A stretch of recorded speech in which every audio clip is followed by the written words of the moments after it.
Carlos Eduardo Tonim Brizola. Carlos Eduardo é casado com Patrícia e pai de 4 mulheres. Luísa, de 5 anos, Júlia, de 8 anos, Pietra, de 20 anos e Eduarda, de 30 anos.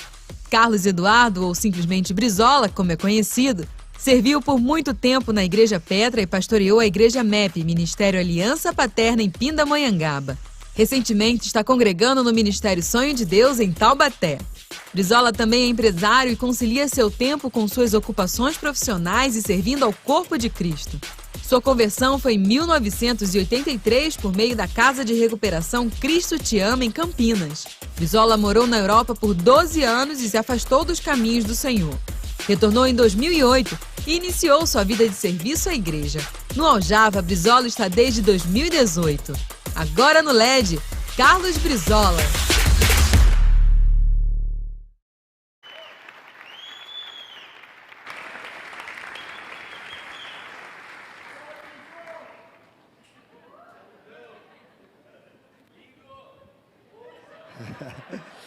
Comigo é assim. Os caras falaram que ia fazer um T-líder aí pra mim aí, o Kleber, meus irmãos aí. Enfim, glória a Deus por vocês, pela vida de vocês. Eu tô me sentindo em casa, porque aqui é a nossa família, a família de Cristo. E o meu tema, né, que é somos todos sucessores, olha, eu acordei 5 horas da manhã, eu dormi com o esboço da pregação e o celular embaixo do travesseiro. 5 horas da manhã eu acordei, porque a minha filhinha, a Luísa, estava queimando de febre. Eu falei, Patrícia, dá um banho, vamos dar um banho, você leva ela no médico, e eu vou lá para o Aljava, e depois você vai para lá. Eu acordei 5 horas da manhã, comecei a ler, comecei a orar, comecei a falar, Deus, é isso, é isso. Eu ia ministrar no Aljava do ano passado, e aos 47 do segundo tempo, falei, Cris, eu não vou ministrar no LED esse ano, deixa eu amadurecer um pouco mais. Deus está falando para mim, espera um pouco mais. E aí esse ano eu me dispus a estar aqui. E a palavra que Deus colocou no meu coração a respeito disso, tem um texto bíblico que esclarece muito sobre sucessores. No primeiro livro dos Reis, no capítulo 2, quando Davi chama Salomão e fala, olha Salomão, eu estou indo embora, meu tempo acabou, eu vou morrer, eu estou no meu leito de morte, e você tem que ser o meu sucessor. Faça isso, ande no caminho de Deus, cumpra os mandamentos do Senhor, seja fiel, e deu todas as instruções para o filho dele, Salomão. E ele disse, porque o Deus tem uma promessa na minha vida.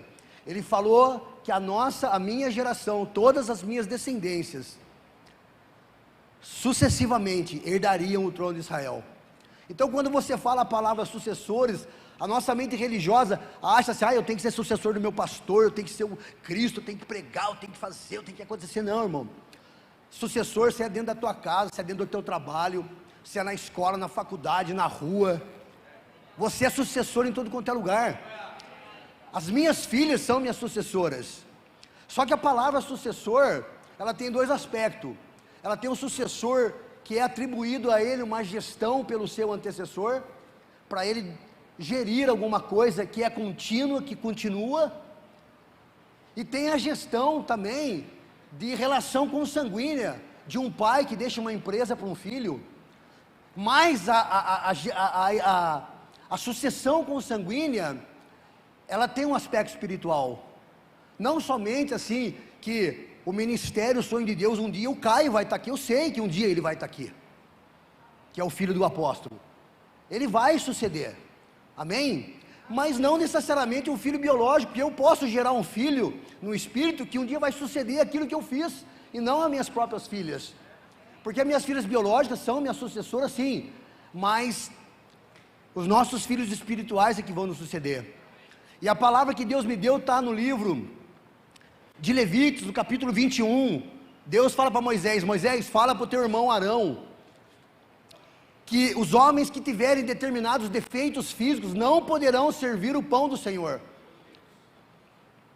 E ele faz a descrição lá, olha, quem tem nariz comprido, orelhudo, cabeçudo, nariz achatado, quem é manco, coxo, aleijado, cego, quem tem esfinge na pele, quem tem mancha, quem tem belida nos olhos, quem é caolho, vento, não pode servir o pão de Deus, tem que ser um cara alinhado. Olha como é que Deus era, mano, vai vendo. E aí o último defeito está lá em Levíticos 21, no versículo 16. Ele fala assim, ó: e o homem que tem o testículo quebrado. Sabe quem é o homem que tem o testículo quebrado, meu irmão? É aquele que não gera filho. Ele não pode ter família, porque ele tem o testículo quebrado. E isso é uma sombra, é um apontamento para o novo pacto, é um apontamento para a paternidade. Você não pode ter o testículo espiritual quebrado, você tem que gerar filho. Você tem que gerar filho. Você tem que deixar uma herança. Você tem que deixar uma herança.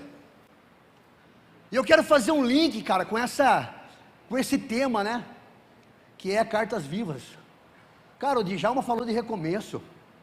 O Alexandre ontem falou de recomeço. Recomeço. Deus está ressignificando a nossa vida, a nossa caminhada, a nossa jornada. Irmão, você tem uma bagagem, você tem uma caminhada com Cristo, você tem uma vereda que Deus está endireitando, está dando justificação, está santificando a sua vida, o que você trilhou durante anos. Eu me converti em 83, saí de uma prisão para uma casa de recuperação. E eu fugi igual o Jonas, irmão. Deus falou assim, vai para lá, eu fui para outro lugar. Mas quando o anzol está no... não adianta. Já viu o mulinete santo? O homem da linha. Você vai, ó. Você não vou. E ele está só aqui, ó. Só cansando. Mulinete espiritual.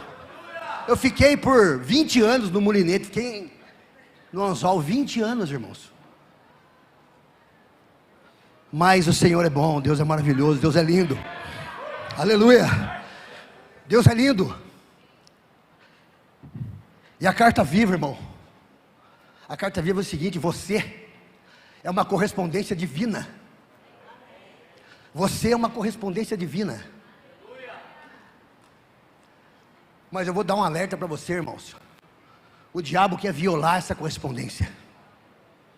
O diabo quer colocar o nome dele como remetente. O diabo quer colocar o conteúdo dele dentro dessa carta. Mas essa carta, irmão, ela deixou uma herança remida e lavada no sangue do Cordeiro. Ela foi escrita no sangue do Cordeiro. E quando você passa pela cruz, irmãos, porque olha, o que eu tenho aprendido aqui nessa casa, hoje eu tenho o privilégio, aleluia, glória a Deus, de voltar para essa casa com a minha esposa que está ali, a Patrícia. A Patrícia congregou aqui quando ela tinha 13 anos. O Kiko deu aula na escolinha para ela.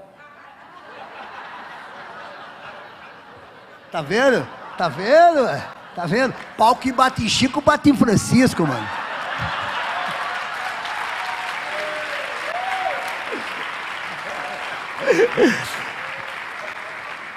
Meus amados, e quando nós viemos para cá, porque eu venho de uma transição, tenho 2 minutos, eu venho de uma transição, eu peguei uma igreja no meio da pandemia, que eu era um pastor auxiliar, cara, e foi uma coisa meteórica, e eu vim orando, eu vim desconstruindo coisas, sabe, eu vim me frustrando, eu vim me abdicando de coisas, eu vim abrindo mão de coisas, para honrar o meu Criador, sabe, o meu propósito como filho dessa casa, como um filho espiritual do apóstolo Cristiano, é viver o que Deus tem para mim na obediência, porque para mim está sendo um recomeço. Eu peguei uma igreja que não era minha, no meio da pandemia, todo mundo mais perdido que azeitona em boca de banguelo.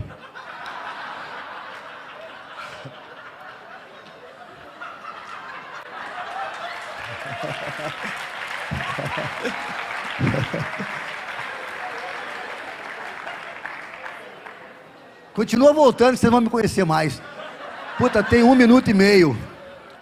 Mas irmãos, e Deus vem me tracionando, me dando destino e apontamento, estabelecendo um governo paterno na minha vida, através da vida do Cristiano, do apóstolo L, da pastora, da apóstola Leila também. Enfim, eu tenho orgulho de hoje fazer parte dessa casa, sabe, eu tenho orgulho de fazer parte dessa casa. Eu sei que eu ainda estou engatinhando aqui, eu cheguei agora, e eu tenho muito que contribuir, eu sei disso, porque quando eu estive em Brasília, agora, na conferência lá no Bispo JB, que eu fui com o Cris, nós fomos num carro, em 8, Não, mas era uma nave, mano, era uma nave. E eu falei para Deus lá, o que eu estou fazendo aqui, Senhor? Quando você vai para Brasília, você sente que o clima lá é espiritual, sabe? Tem um peso espiritual na casa, bota peso nisso aí. E eu perguntei para Deus, o que eu estou fazendo aqui? Deus falou assim para mim, meu filho, aquieta seu coração. E aí quando o Alexandre falou ontem, porque não é por você, a carta não é para você, a carta não diz sobre você, a carta não fala sobre a sua vida, a carta fala sobre Ele, por Ele e para Ele. E Ele me disse, olha, eu vou fazer, você só vai descansar, porque o que eu tenho para fazer na sua vida só está começando. E de lá para cá eu vim entendendo que o segredo de caminhar com Cristo, debaixo do governo de Deus, que é a paternidade, é ser obediente. Amém? Deus te abençoe em nome de Jesus.